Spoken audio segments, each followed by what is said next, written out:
जय हिंद दोस्तों, रक्षित खन्ना के इस चैनल में आपका स्वागत है।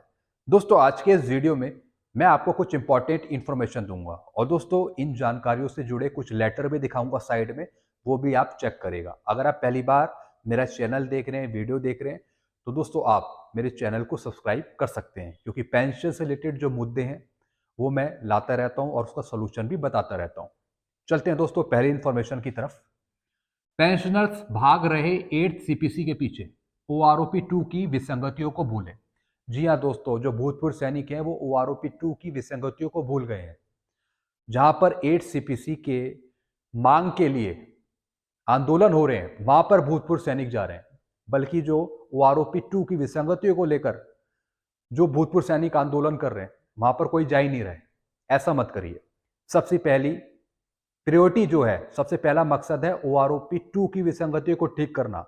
8 सीपीसी तो आता रहेगा जब आएगा। 8 सीपीसी का हमें इतना वो नहीं है, लेकिन जिससे आपको पेंशन दी जा रही है, 1 रैंक 1 पेंशन एवरेज बेस पे, तो जहां गलती है पहले उसको दूर करवाएं आप। 8 सीपीसी के पीछे मत भागिए। अभी 8 सीपीसी इतनी जल्दी आएगा ही नहीं, चाहे आप जितनी मर्जी लेटर देते रहिए भारत सरकार को, अभी इतनी जल्दी नहीं आएगा। ये मैं आपको कंफर्म कर रहा हूं।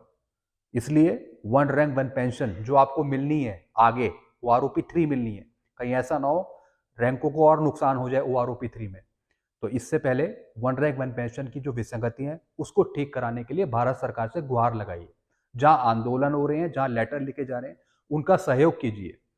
सुप्रीम कोर्ट में एक्स ग्रुप को लेकर जो केस जला हुआ है, उनका सपोर्ट करिए पेंशनर्स का। तो इसलिए हमारी सबसे पहली प्रायोरिटी है 1 रैंक 1 पेंशन 2 की विसंगतियों को दूर करना। उसके बाद ये सारे काम हम देखेंगे 8 सीपीसी के कि क्या करना है उसका। लेकिन भारत सरकार अभी इतनी जल्दी नहीं देगी 8 सीपीसी, ये आप लिख के ले लीजिए, इतनी जल्दी नहीं देगी। इसलिए उससे पहले 1 रैंक 1 पेंशन का जो मुद्दा है उसे सॉल्व कराने के लिए मदद कीजिए। चलते हैं दूसरी इंफॉर्मेशन की तरफ। जितने भी स्पर्श के पीपीओ बन रहे हैं, पेंशनर के कुछ ना कुछ गलतियां हैं और उसी के आधार पर पेंशन भी मिलेगी। सही कराएं। जी हाँ दोस्तों, जितने भी स्पर्श के पीपीओ बन रहे हैं उसमें कुछ ना कुछ गलती है। किसी का डेट ऑफ बर्थ गलत है, वाइफ का पूरा कॉलम ही गायब है, रैंक गलत है, किसी की पेंशन गलत है। दोस्तों एक चीज मैं आपको समझाऊंगा, जिन पेंशनर्स के भी स्पर्श के पीपीओ बन गए हैं, अगर कुछ गलती है तो उसको ठीक कराइए। क्योंकि दोस्तों आगे आने वाले टाइम में आपकी वाइफ को फैमिली पेंशन लेनी है, तो अगर स्पर्श के पीपीओ में गलती होगी तो फिर वाइफ की फैमिली पेंशन में भी दिक्कत हो सकती है। तो एक एक चीज आप सही कराएं स्पर्श के पीपीओ में। और दोस्तों जो भी आपको पेंशन मिल रही है, चाहे वो डिसेबिलिटी पेंशन मिल रही है, वो पीपीओ के आधार पे ही मिल रही है, स्पर्श पीपीओ के आधार पे।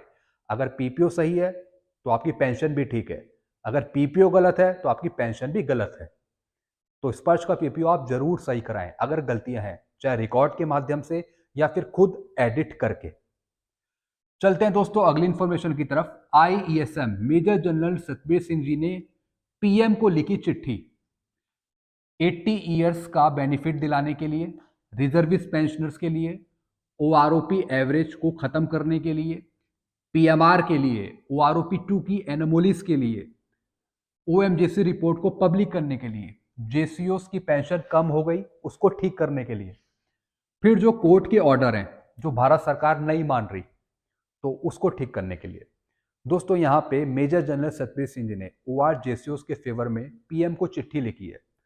तमाम उसमें पॉइंट उठाए हैं कि 80 ईयर्स का जो बेनिफिट है वो नहीं दिया जा रहा, यानी 80 खत्म होने के बाद दिया जा रहा है। रिजर्विस्ट पेंशन जो है वो मिनिमम 9,000 दी जा रही है, बल्कि 11,000 कुछ मिलनी चाहिए। फिर कोर्ट के जो ऑर्डर हैं वो भारत सरकार नहीं मान रही है, जैसे नोशनल इंक्रीमेंट का, मैक्सिमम पेंशन का। और दोस्तों तमाम मुद्दे लिखे हुए हैं कि जेसीओस की पेंशन कम हो गई, ओआरओपी 2 की जो विसंगतियां हैं उसको दूर करे।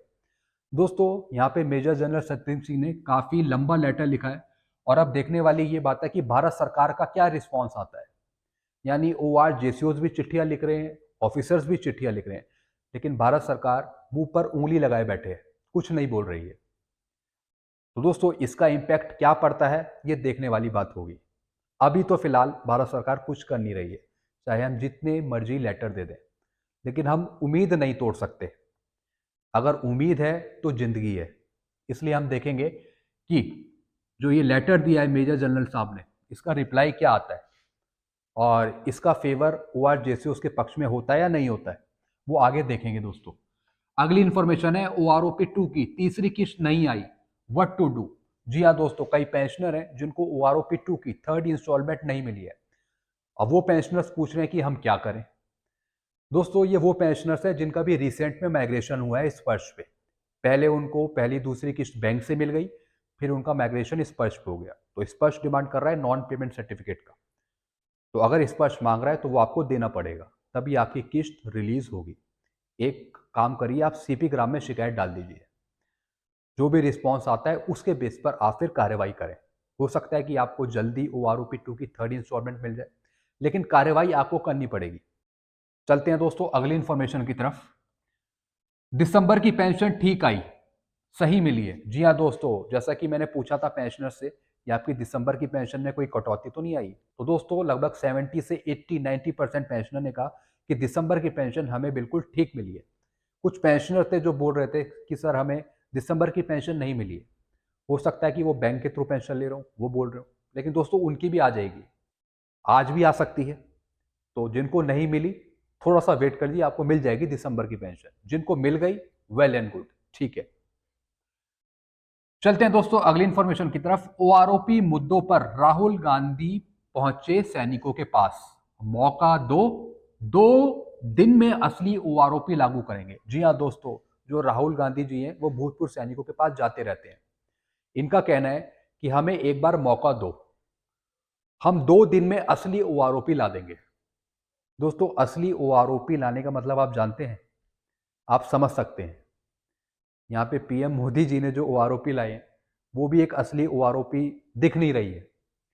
लेकिन दोस्तों अगर राहुल गांधी जी कह रहे हैं कि 2 दिन में असली OROP ला देंगे, ये मुश्किल है। इसलिए OROP को समझना बहुत जरूरी है।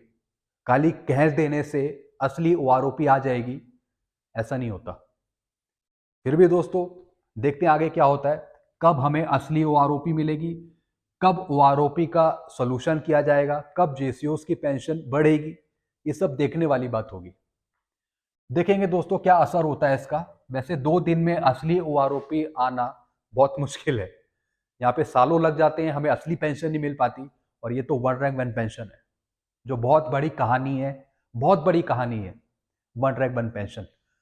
चलते हैं अगली इंफॉर्मेशन की तरफ। भूतपूर्व सैनिकों के री एम्प्लॉयड के समय पुरानी सर्विस को ध्यान में रखकर पे फिक्सेशन किया जाए। जी हाँ दोस्तों, जो भूतपूर्व सैनिक दूसरी जगह जॉब कर रहे हैं, जैसे सिविल में जॉब करते हैं, तो दोस्तों क्या होता है, वो दूसरी जगह जॉब तो करने लगते हैं, लेकिन जब पेंशन फिक्सेशन किया जाता है तो जो उनकी पुरानी सर्विस है डिफेंस की, वो नहीं जोड़ी जाती। तो दोस्तों यहाँ पर भूतपूर्व सैनिकों का ध्यान रखना चाहिए कि जो उनकी पुरानी सर्विस है डिफेंस की, वो भी जोड़ी जाए।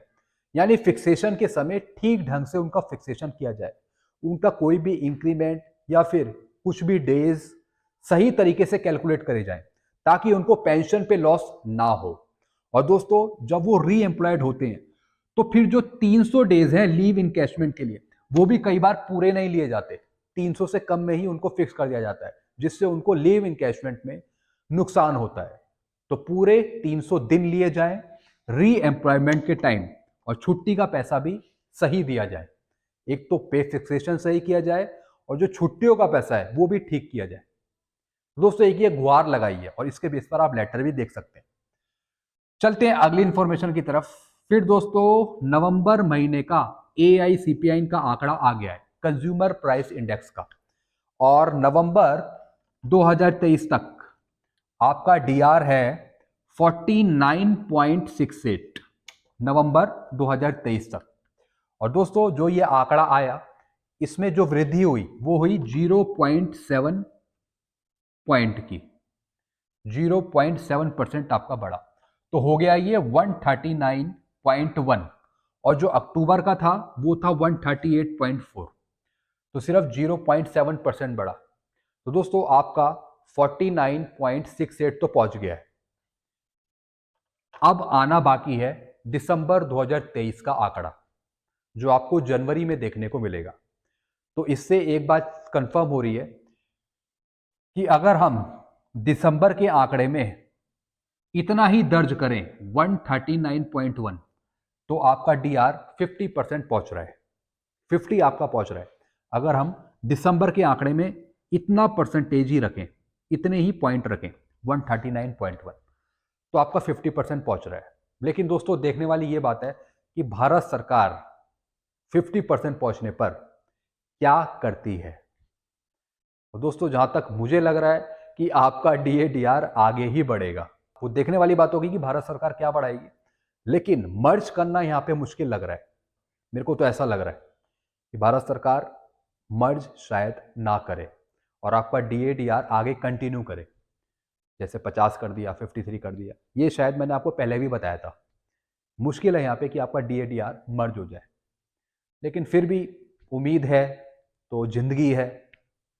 आपकी क्या राय है आप नीचे कमेंट करेगा, लेकिन 50 आपका पहुंच रहा है अगर यही अमाउंट रहता है दिसंबर में भी। तो दोस्तों ये कुछ जानकारियां थी जो मैंने आपको समझाई। आई होप सारी जानकारी आप समझ गए होंगे।